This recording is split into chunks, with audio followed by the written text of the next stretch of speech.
Iran has figured out that we can't beat them. We're not weakening Iran. We have strengthened Iran, and we can't stop their drone attacks. And what you're seeing is far more chaotic decision-making is happening in the White House than is happening in the government of Iran. And it's evidence Trump is losing power. So when I look through the response to the last conversation, the audience had lots of different types of questions. Like there's 90 odd million people stuck right in the heart of this that often don't really have a voice. What do you think happens next for them? And what is Israel's role in this? Well, Israel's playing two roles here that have not helped us correctly assess the situation. And we'll talk about that. And then what do you think happens with Europe? NATO is, for all practical purposes, dead. And what happens next? So for 21 years, I laid out what a hypothetical bombing campaign of Iran would look like. And when I was here last time, every single thing we talked about unfolded in the first several weeks of the war. So when you did this 21 years of modeling these attacks, how did America come out of this situation? So there was a consistent set of findings, and America can bomb them, attack them. We could even threaten to murder all 92 million of them. But the bottom line is, that is the real danger for us. This is super interesting to me. My team give me this report to show me how many of you that watch this show subscribe. And some of you have told us, according to this, that you are unsubscribed from the channel randomly. So favor to ask all of you, please could you check right now if you've hit the subscribe button, if you are a regular viewer of the show and you like what we do here. We're approaching quite a significant landmark on this show in terms of a subscriber number. So if there was one simple free thing that you could do to help us, my team, everyone here, to keep this show free, to keep it improving year over year and week over week, it is just to hit that subscribe button and to double check if you've hit it. Only thing I'll ever ask of you. Do we have a deal? If you do it, I'll tell you what I'll do. I'll make sure every single week, every single month, we fight harder and harder and harder and harder to bring you the guests and conversations that you want to hear. I've stayed true to that promise since the very beginning of the Diary of a CEO, and I will not let you down. Please help us. Really appreciate it. Let's get on with the show.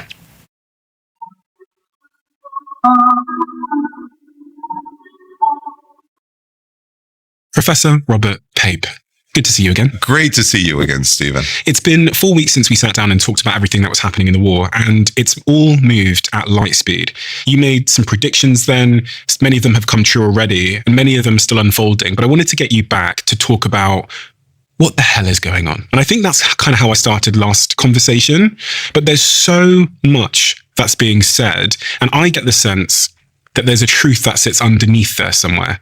Because when you look at what the Iranians are saying, when you look at what the Israelis are saying, when you look at what Trump and America are saying, and then you look at reality, at some level, I feel like we're not being told the truth. My first question to you, Professor, is who are you and who are you to speak on this subject matter? I am a professor at the University of Chicago. I have been there for 26 years, almost 27 years. And before that, I was a professor who taught for the U.S. Air Force. I taught conventional targeting. And I thought I was going to go into the Foreign Service. I wanted to understand how we lost the Vietnam War.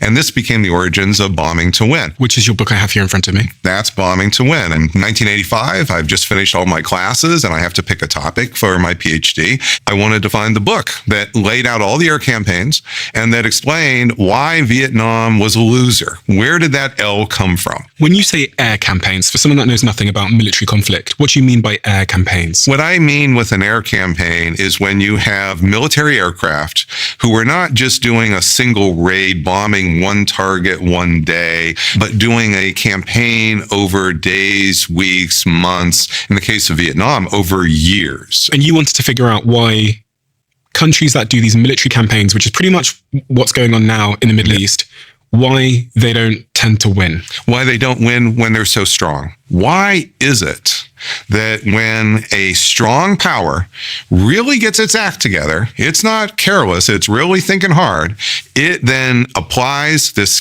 force, a campaign over time, and comes out a loser? And you modeled for 20 years a war with Iran versus the United States. That's exactly right. I imagined in class for 90 minutes, I laid out what a hypothetical bombing campaign of Iran would look like, starting with the bombing of its nuclear enrichment sites. There's multiple sites. There's Fordow, which is an industrial enrichment where there are centrifuges.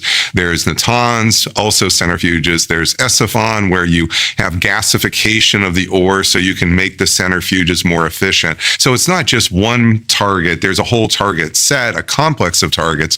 And so what I would do is I would lay out, here are the aircraft that could be used. Here are the likely results at a tactical level. Yes, just for context. So we're looking at a map of Iran, and we're looking at the Persian Gulf, and Iran, of course, is to the east of the Persian Gulf, and Tehran is up to the north middle. Right in the middle are a whole series of these nuclear sites. You have Sagand, which is where the uranium ore actually comes from. They don't have to bring in ore. They have plenty of ore. But the ore has to be distilled so that you can get the tiny bits of uranium-235 you need for enriching the uranium for either nuclear reactors or bomb-grade uranium. That's first done at Esifon to gasify the ore so that when it spins in the centrifuge facilities at Natanz and Fordow, you can get the purity of the uranium-235. That's what we're talking about here when we say it's enriched. So when you did this 21 years of modeling these attacks, how did the model show America came out of the situation? There was a consistent set of findings you just couldn't ignore, Stephen, which is our bombers would always be able to destroy the target, the industrial facility that was enriching the uranium.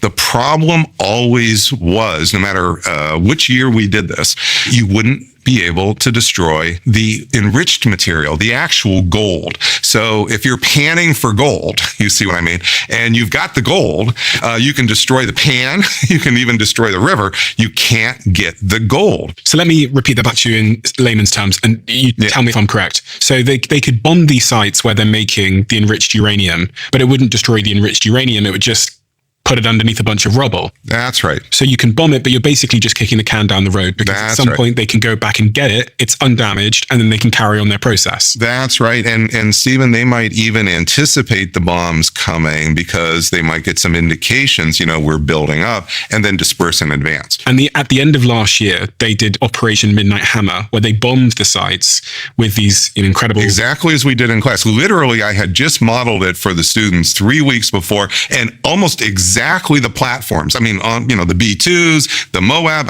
every single thing we talked about unfolded just as we had modeled in class. So what is going on now? I want you to help me cut through all of this noise and all of this propaganda. What's going on now is we're not weakening Iran in a sense where Iran will be weaker a year from now, 2 years from now. We have strengthened Iran. And we're strengthening Iran in multiple ways. So far, we've just been talking about bombs on target. My real specialty, Stephen, is the interaction of military action and politics. You're not just hitting an industrial target. People in the country, the population, the regime, they're reacting to that politically. And that reaction is tremendously important. And that's what I discovered in my work studying Vietnam in the 1980s, why the bombing campaign was failing, the political reactions by the population often are overwhelming the tactical military effects. So you can hit the target, you can destroy the industrial facilities, and in fact, you can energize the population to work even harder to overcome all that damage. And sometimes they have tremendous geographic advantages. In Vietnam, there was an area called the Ho Chi Minh Trail, which was where the logistics, where the ammo for the Viet Cong guerrilla fighters in the South were getting their ammo. And in the 1960s, we knocked out 80+% of the throughput of that pipeline, of that trail. You know what? It wasn't enough. And we ended up not being able to stop that little itty bitty bit of throughput that still could get through, and incentivize even more to get it through because they knew we couldn't stop it. And that is what fueled the VC and ultimately the Viet Cong, the guerrillas that we were really up against in Vietnam. That is what ultimately bolstered their morale. They knew we couldn't beat them. Even though we whittled them down by 80%, we couldn't get that last 15 or 20%. And that was what was energizing their morale. So how does that apply to what's going on now? In simple terms, what's going on? Iran has figured out that we can't beat them. That's what's going on, Stephen. They are figuring out that we can't beat them. We can bomb them. We can attack them. We could even threaten to murder all 92 million of them, which is the civilization threat by President Trump. And the bottom line is that we can't get to that final 10, 20% of drones and missiles. Okay. Okay, that Iran has, and it's probably bigger than that we can't knock out. See, we're able to knock out anything that's above ground. If there's a launcher and it's above ground, we can see it. We can see it with satellites. We can see it with other sensors as well. That thing is going to be gone in a few days. And that's what the air campaign that you've watched for 40 days is doing. When Secretary Hegseth or General Kane talk about hitting 11, 12,000 targets, these are targets, almost all of them, that are very clearly visible and above ground. This is true of the Navy ships as well. Well, guess what? The Iranians knew that was always going to be vulnerable. So what they've been doing is they have been not just deeply burying their industrial enrichment facilities, they've been deeply burying their arsenals of drones, deeply burying their arsenals of missiles. And so they are in a position where even though we are unleashing enormous amounts of air power against them, and we are technically superior, we can't stop their drone attacks against the ships in the Strait of Hormuz. They know it. They can use that to their advantage, and boy, are they using it to their advantage enormously. Yesterday, the Secretary of War, Pete Hegseth, did a press conference, and one of the reporters said to him, there's been a ceasefire announced, but it appears that Iran is still attacking neighboring countries. Hegseth's response to the reporter was, Iran would be wise to find a way to get their carrier pigeon to the troops out in remote locations to let them know not to shoot any longer. It can sometimes take time for ceasefires to take hold, which was really alarming to me because it suggests that there is actually not a centralized leadership structure in Iran. And actually, if there's not a centralized leadership structure, how does one negotiate a ceasefire if there's lots of different factions doing lots of different things now? Is that true? I would say it's probably decentralized. I think he's probably right about that. I'm trying to figure out who in Iran is negotiating with America and why it doesn't seem to be the case that whoever's negotiating control the fact that people are still firing drones. Oh, I see. Yeah, decentralization means chaotic and they can't actually make decisions.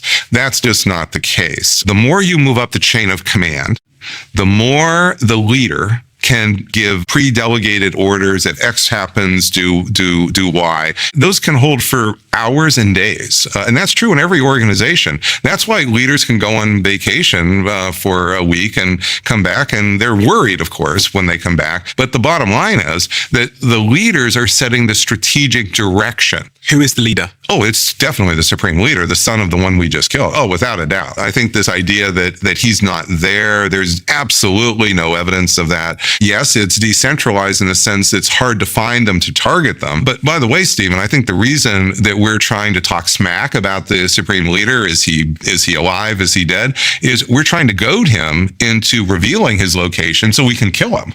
But that's not working. And it's also not stopping Iran from putting out 10 points to Pakistan in the negotiations. It's not stopping Iran from having messages that go through Pakistan to the White House. President Trump is then agreeing to the 10 points that are coming from Iran, you see. And then later on, of course, President Trump is taking it back. But the bottom line is what you're seeing in terms of chaotic decision-making, far more chaotic decision-making is happening in the White House in the United States than is happening in the government of Iran. They're rising power in the region as our power is declining precipitously. What do you think happens next? We are at a fork in the road. When I was here last time, I was walking you through the 3 stages of the escalation trap, and you kept pushing me, tell me more. I was a little bit reluctant to do that. Well, there is a stage 4. For anyone that didn't hear that episode, could you give us a one sentence on stage 1? Yes, stage 1 is America bombs, does leadership change bombing. We hit targets, kill leaders, but the regime actually evolves and is stronger than before. Stage 2 is that then stronger regime lashes back with horizontal escalation and takes the Strait of Hormuz, at least initially takes the Strait of Hormuz.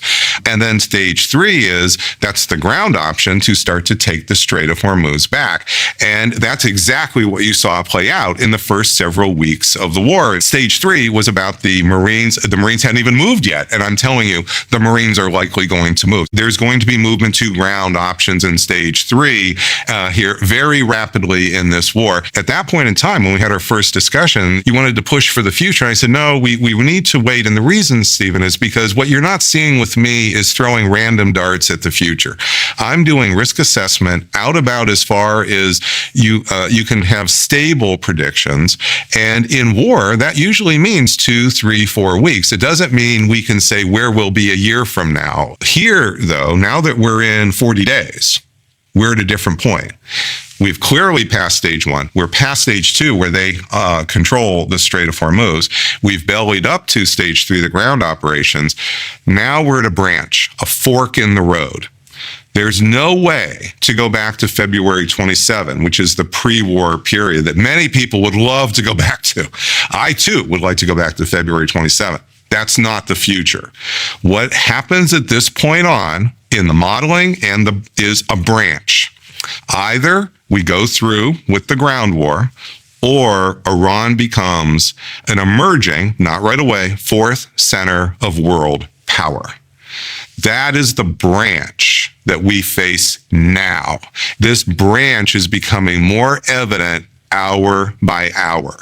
Explain that to me. So everybody now knows that Iran is controlling the Strait of Hormuz and controlling shipping. That's selective blockade. I'm taking it a step further. That's not just about insurance rates of shipping. That's generating political power for Iran to get other states to kowtow to it, to accept its objectives. What are those objectives? So let's talk about how this affects, say, Asia. So I'm going to get into global, and then we'll come back to the Gulf itself.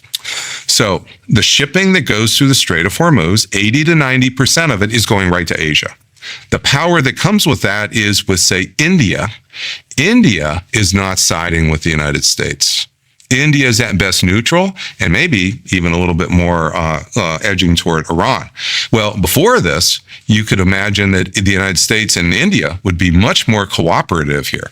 That's not what's occurring. And why is that? It's because that oil that's going into Asia, for India, this isn't just about the price of oil. This is about the supply of oil. When you lose literally all the supply, that is a greater cost than simply having to pay more for it. So India is in a much more difficult situation than Europe and the United States right now. Now look at Japan. Notice in the Oval Office, President Trump brought in the head of state of Japan, and basically browbeat her. And she still wouldn't budge. She still would not kowtow to Trump here and actually provide military support. What did she do? She's distancing herself from the United States. That's exactly what Iran wants out of America's Asian allies. This is geopolitical power, and it's rooted in the control of Hormuz. It's rooted in the selective military blockade. That selective military blockade produces vulnerability to India, vulnerability to Japan. And that is what we call it the leverage, but the leverage is not enough of a full description. This is reorienting America's allies in Asia. Now, let's talk about what's happening in the Persian Gulf itself. Before the war, February 27, there was essentially a balance in the Persian Gulf where you had Iran on one side and you had this growing collection of Gulf states that were part of an emerging web. They're cooperating with Israel more and more on different issues. President Trump is bringing in his AI billionaires to sort of grease this cooperation so that there's some material benefits. Well, that was effectively a counterbalancing coalition to Iran. Now, what's happened after 40 days is this is breaking down fast. America has military bases in Qatar, has military bases in Bahrain, has military bases in Kuwait. I'm just picking a few, and military base, of course, in Saudi Arabia. These military bases, they are producing little leverage here against Iran. In fact, our aircraft carriers are not anywhere near the Persian Gulf. They're 1,000 miles away. These bases are big fat targets. They are above ground. Iran's precision drones can hit things above ground, and they're doing it on those bases. That was their immediate retaliation. What's happening, number one, is the anchor, the military anchor of this coalition started to disappear within hours of the bombing on February 28th. What do you mean by the military anchor? In order to have this coalition work, which is like Saudi Arabia, Qatar, Qatar, the UAE, Kuwait, somebody has to be the guarantor of protection. It's like the mob boss who protects everybody else. That is the United States. And that is what our military bases were supposed to do. They become the military anchor that allows then for there to become political counterbalancing against Iran. That was the Kushner idea in the first Trump administration. And it seemed to work. And it seemed to bring some of these states together who wouldn't necessarily think you would cooperate with Israel. Well, this war is torpedoing this whole idea. President Trump is not even willing to do much to actually defend our own bases, much less Saudi Arabia, much less UAE. What he's telling them is, you go out there and start defending yourself. Well, that's not a guarantor of security. The next thing that's happening is these states, which were operating more in concert, are starting to break down and operate in three pools. You have Iraq, which is now complaining more and more about U.S. military presence there. They're distancing themselves from American military presence. And remember, we installed that government in 2003. So they're not siding with us. They're distancing themselves from us. Then you have Qatar and you have Oman. What Iran's doing is saying, we should share some of these tolls with Oman. They're moving Oman into their camp. So you have Iraq moving closer to Iran, Oman moving closer.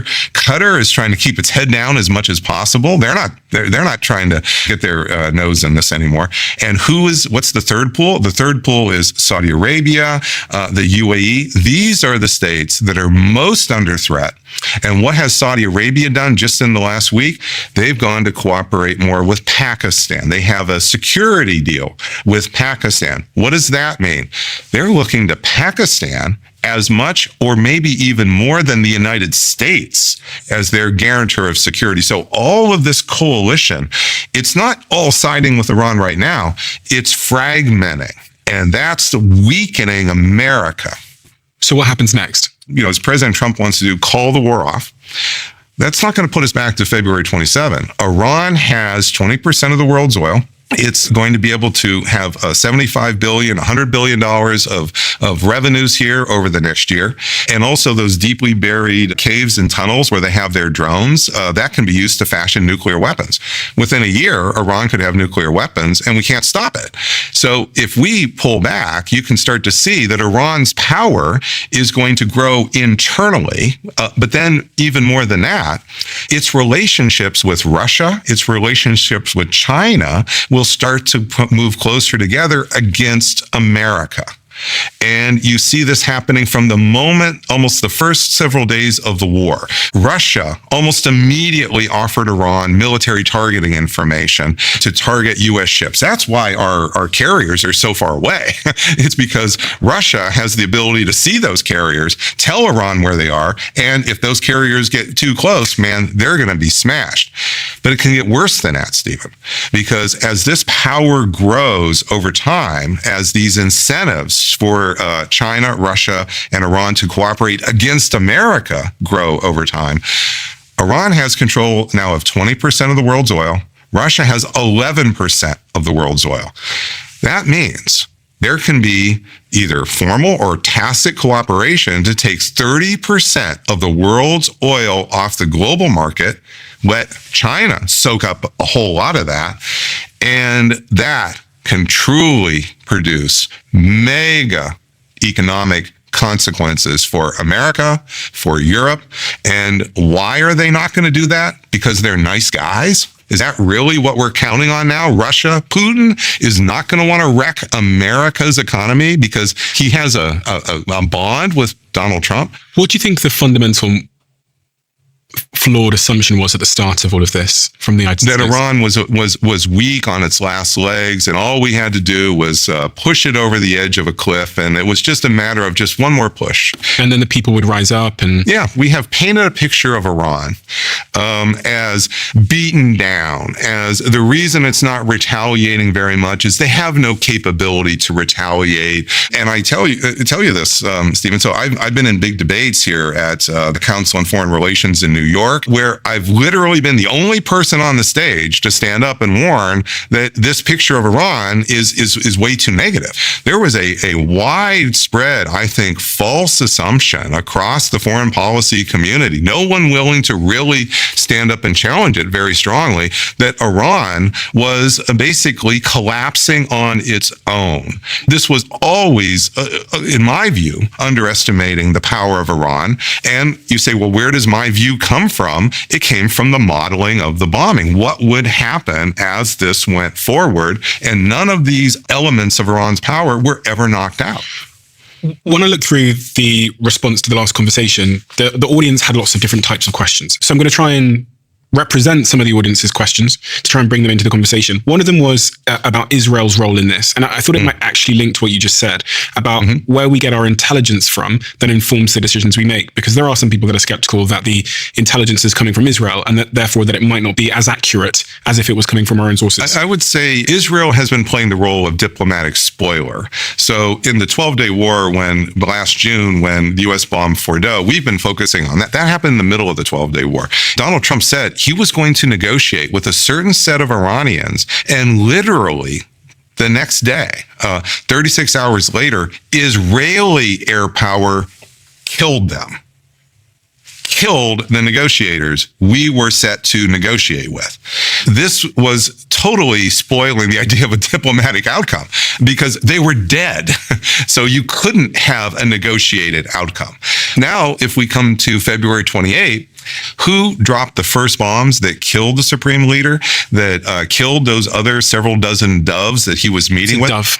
Donald Trump, as many of our governments have, describes that you had a balance of hawks and doves inside of the Iranian government. And the idea here is with leadership decapitation is, well, if you kill the hawks, then the doves will just be the ones left. We did the opposite, or more correctly, the bombing was started by Israel on February 28. We came in behind. And in fact, Secretary Rubio, our Secretary of State, explained a few days later that Israel basically backed us in a corner because Israel said, we're going to kill that supreme leader, whether you like it or not. And that is going to maybe lead to attacks on your military bases. So you better prepare an air campaign to come behind. And Rubio said that's what happened. Because again, just before the February 28 bombing, we're negotiating with Iran and we're killing the very people that Trump was saying are the ones we wanted to negotiate with, the ones who were going to help move Iran closer to the American position. That was Israel as spoiler. So there's this individual called Ali Larijani, the former secretary of Iran's Supreme National Security Council, and he was killed in an Israeli-led airstrike on March 17th, 2026. Trump claimed on True Social that, I can't say his name, but I'm going to try, Larijani was the primary contact for a 10-point peace proposal that Trump had called workable and a basis for a real agreement. Trump suggested that the strike was poorly timed when Israel killed him and complained that Israel's lone wolf actions were complicating his ability to wrap up the war on his own terms.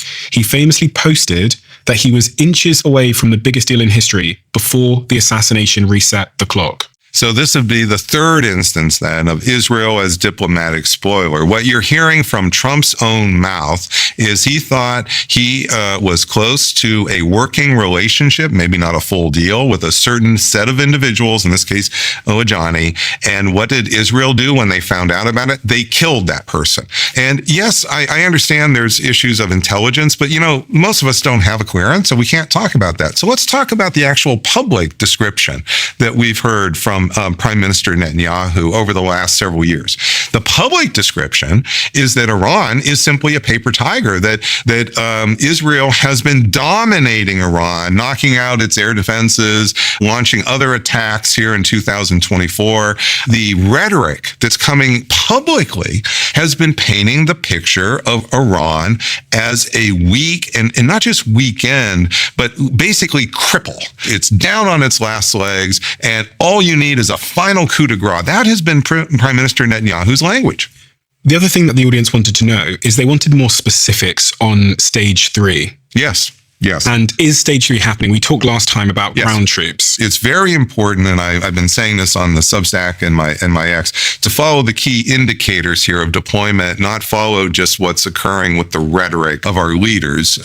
And the key thing to know is that if you're going to weaken Iran with ground power, there's only a few ways you can get that ground power into Iran.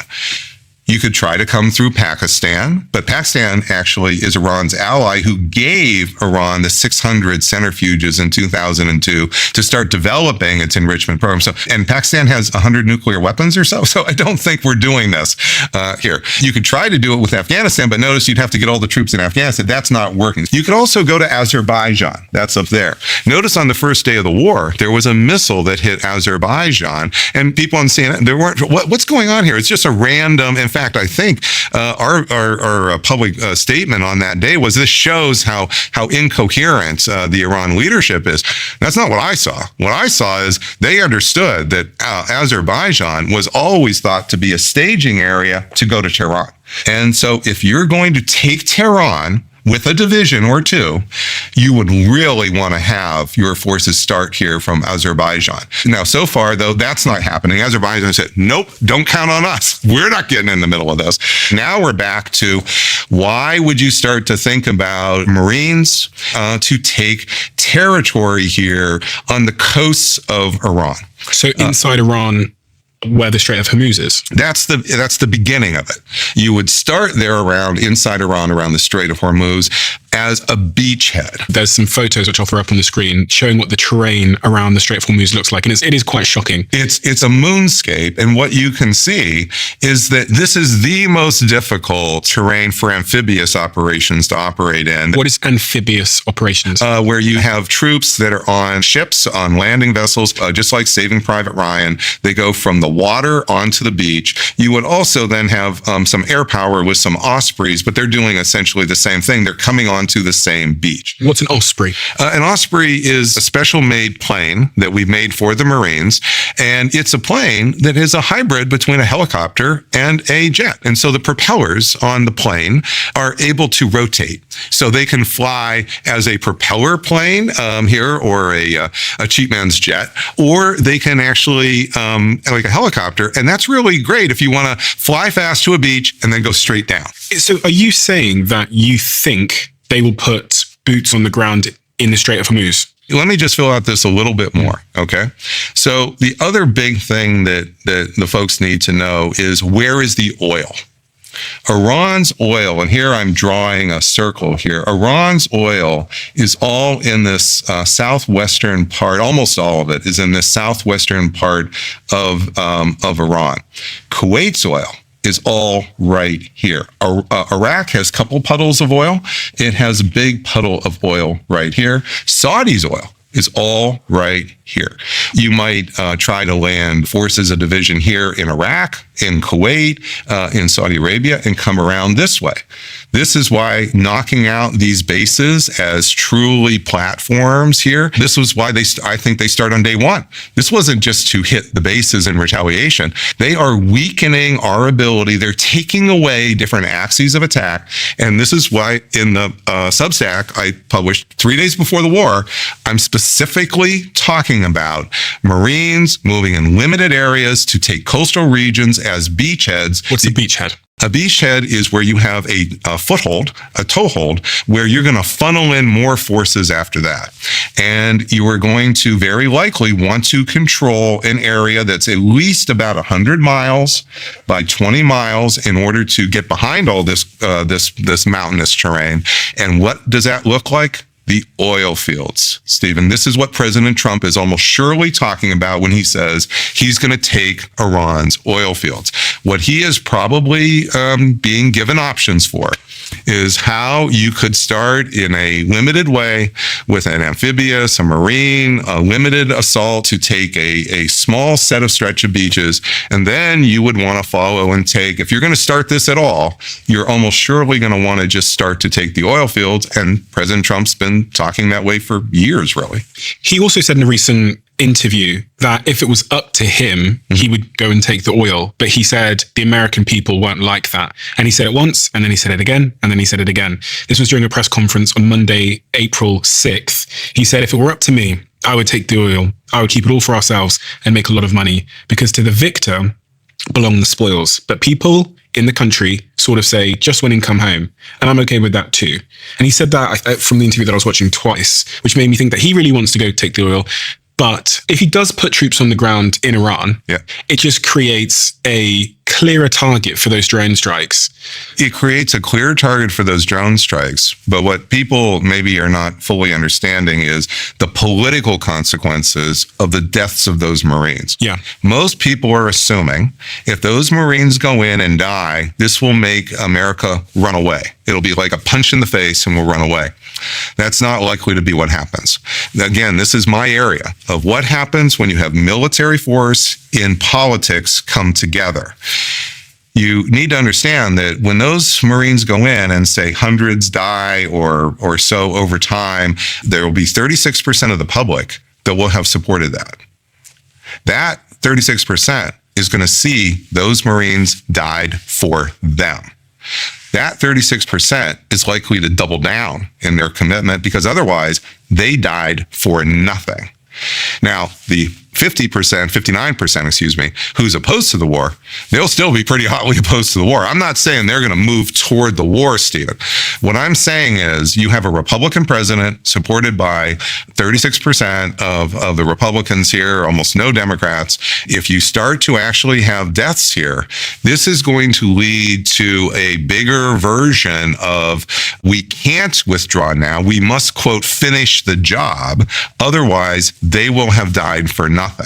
This is what happened in Vietnam. In Vietnam, in the early stages, you will see that it's sticky up. The support for the war, it takes a while to go down.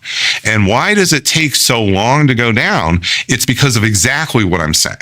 The politics of this, of the death of our troops in battle, does not lead to we cut and run. It leads to we double down for the honor of the troops. That's why I'm saying we start this even in a small way, even Kargil. It doesn't really matter where you start it, but once you have those ground forces go in and they start to take casualties, you're probably in for the 6-month ground war minimum. So it looks like they're going to try and avoid that outcome. It looks like they're doing everything in their power, America, to avoid a scenario where they have to send troops in. The threats that have come out of Donald Trump's Truth Social posts really talk about, I mean, look, I'll read this one here. It says, a whole civilization will die tonight, never to be brought back again. I don't know what will happen, but it probably will. And a lot of the tweets are... Can we just focus on that one? Yeah. The civilization, because it's much... That was a few days ago. A lot of people are already trying to move past it. This has much more importance and endurance than I think we're understanding now. So first of all, that statement that President Trump said that he will end an entire civilization in one night. We need to understand, this is not a drunk at a bar. This is the President of the United States who has at his disposal thousands of nuclear weapons that could in fact achieve that. And let me just explain how hair trigger these are. We have 500 Minuteman III missiles. They have warheads between 100 kilotons and 300 kilotons, which is multiple times more powerful than Hiroshima and Nagasaki, each one of them. And they can be retargeted within 45 minutes. That's what it takes to retarget the gyroscopes. And then it takes about 25 minutes for them to hit Iran. So when the President of the United States is saying this, he's only one of a handful of people in the world who could actually make this credible.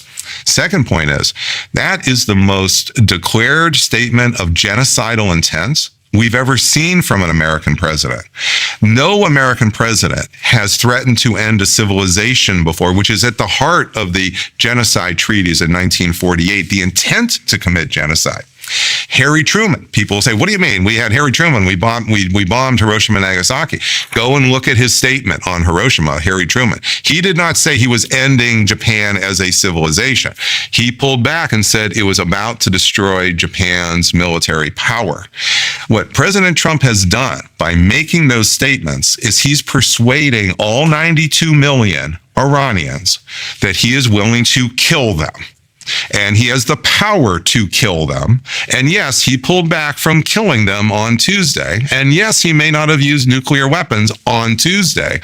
But if any other leader had said that, imagine Vladimir Putin stands up and says he's going to end American civilization tonight.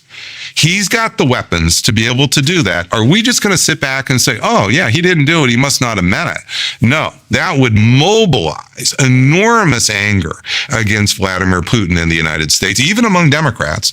And my point here, Stephen, is before this war started, we had a real pro-democracy movement in Iran. And on your show, I told you this was going to fade. This was one of the predictions I made to you. Said this is going to fade over time. You're going to see nationalism bonding the society and the regime closer together. President Trump is bonding them together like never before. If you're one of the pro-democracy individuals here, movement in Iran, where are you going to go for protection? Are you going to go to Donald Trump, who's threatening to kill you with essentially nuclear weapons? Or are you going to go to your own government? This is going to hasten the support, increase the support for Iran developing nuclear weapons. The pro-democracy movement is now likely to support this.